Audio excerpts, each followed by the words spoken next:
Notice he allowed them to go through slavery for God's goodness and for a lesson for them.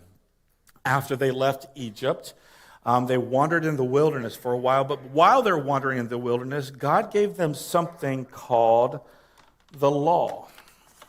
It's stuck. He gave them something called the law. And you're like, okay, you got me of God's goodness until this word law.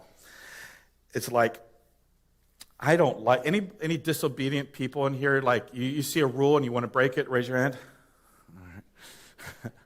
That's me too, by the way. I see a rule, I'm like, how can I break it? How can I break it? My daughter, she's in college and she was on her cell phone during chapel services, supposedly studying, not on TikTok, I guess.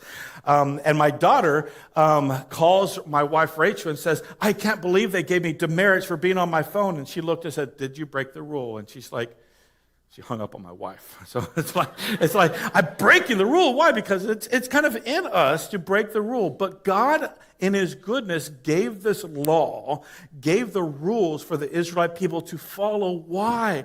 Because God knows best.